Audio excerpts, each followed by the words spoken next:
కళాశాలల్లో పరిశోధన, విద్యాబోధన ఎలా సాగుతుందో నిత్యం సమీక్షించుకోవాలని జేఎన్యూ ఉపకులపతిగా బాధ్యతలు చేపట్టబోతున్న తెలుగు తేజం మామిడాల జగదీష్ కుమార్ అన్నారు. విశ్వవిద్యాలయాల్లో రాజకీయాలు అనే కోణంలో కాకుండా విద్యార్థులు సమాజంలో ఒక భాగం అనే భావనతో మెలగాల్సిన అవసరముందని అభిప్రాయపడ్డారు. ఏదో ఒకటి సాధించామన్న సంతృప్తి కాకుండా సమాజానికి అది ఎంతవరకు ఉపయోగపడుతుందో ఆలోచించాలని సూచించారు. ఈ నెల 28న జేఎన్యూ ఉపకులపతిగా బాధ్యతలు స్వీకరించనున్న జగదీష్ కుమార్ పలు అంశాలపై తన అభిప్రాయాలను ఈటీవీతో పంచుకున్నారు. ఈ కొత్త జాబ్ మీకు ఏ విధంగా వచ్చింది? మీరు what is your first reaction? First reaction ఏమిటంటే ఇదొక పెద్ద బాధ్యత. ఈ బాధ్యత ఆల్సో నాకు ఒక అవకాశం ఈ యూనివర్సిటీని ఇంకా ముందుకు తీసుకెళ్ళటానికి, ఈ యూనివర్సిటీలో ట్రైన్ అయిన స్టూడెంట్స్తోని మన దేశ పురోగతికి ఇంకా ఎక్కువ చేయటానికి ఇది నాకు మంచి అవకాశం అని భావిస్తున్నాను. నేను జేఎన్యూ మీకు తెలిసే ఉంటుంది, మన భారతదేశంలో చాలా ప్రఖ్యాతి చెందిన విశ్వవిద్యాలయం. కాకపోతే మనం కంప్లసెంట్గా ఉండకూడదు. మనం ఇంతవరకు ఏదైతే అచీవ్ చేసామో దాంతో సాటిస్ఫై ఉంటే ప్రోగ్రెస్ అనేది ఉండదు. కాబట్టి మనం పీరియాడిక్గా రివ్యూ చేసుకోవటం ఇంపార్టెంట్. మనం చేసే రీసెర్చ్, తర్వాత మనం చేసే ఎడ్యుకేషనల్ ప్రోగ్రామ్స్ ఎలా నడుస్తున్నాయి, ఎంతవరకు బెనిఫిషియల్గా ఉంటున్నాయి స్టూడెంట్స్కే కానివ్వండి, లేకపోతే సొసైటీకి కానివ్వండి. ఇలాంటి రివిజన్ మన వర్క్ గురించి చేసుకోవటం ఇంపార్టెంట్. అలా చేసుకొని ఇంకా ముందుకు వెళ్ళే ప్రయత్నాలు చేయాలి. దానికి 2 విషయాలు ఇంపార్టెంట్. ఒకటి, మన research environment, research culture should be improved in the universities.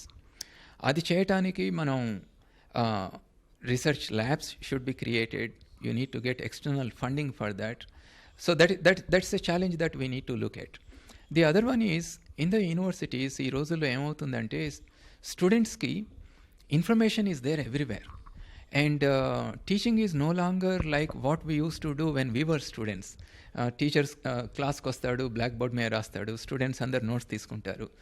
ఇప్పటి స్టూడెంట్స్ ఏమిటంటే they want more interaction with the teacher, they want discussion, they want openness in the class. So can we create that kind of environment? ఎలాంటి environment అంటే మన టీచింగ్లో student should be the centre of attention rather than the teacher. So this is another thing that I am planning to do in JNU, how to make the teaching student centric. So campus university campus లో political rehabilitation గా మారకుండా ఉండాలంటే ఏం చేయాలి? అటువంటి వాటిని దూరంగా పెట్టాలంటే మీరు దూరంగా పెట్టాలని ఎందుకు అనుకుంటున్నారో నాకు తెలియదు. కాకపోతే మన స్టూడెంట్స్ కూడా వాళ్ళు part of the society. So సొసైటీలో ఏం జరుగుతుందో దాన్ని చూసి వాళ్ళు రియాక్ట్ అవటం సహజ సిద్ధం. అందువల్ల నేను ఏ యూనివర్సిటీస్లో అయినా, just as we encourage free thinking in IIT among IIT students, నేను జేఎన్యూలో కూడా I will give my full support for freedom of expression. As long as మనం లాని బ్రేక్ చేయకుండా, as long as we are protesting or expressing our views in a peaceful manner, నాకు ఎలాంటి problem లేదండి. I will definitely encourage free expression. నేటి విద్యార్థులకు తల్లిదండ్రులకు మీరు ఇచ్చే సలహా? ఒకటే అండి, మనం జీవితంలో సక్సెస్ఫుల్ అయినాము అంటే అది మనం వేరే పారామీటర్స్ పెట్టి అది మెజర్ చేయకూడదు. జనరల్గా సొసైటీలో ఏమవుతుందంటే మనం పెద్ద ఇల్లు కట్టుకుంటేనో, లేకపోతే 4 కార్లు కొనుక్కుంటేనో మనం సక్సెస్ఫుల్ అనుకుంటాం. కాకపోతే success should always be measured with respect to my self. Am I a better person tomorrow compared to today? I think if we do that, if every individual improves like that, I think the overall society also will improve. That is my feeling. మీ ఎదుగుదలకు మీ కుటుంబ సభ్యులు ఏ విధంగా దోహదపడతారు? మా అమ్మ నాకు గురువు అండి.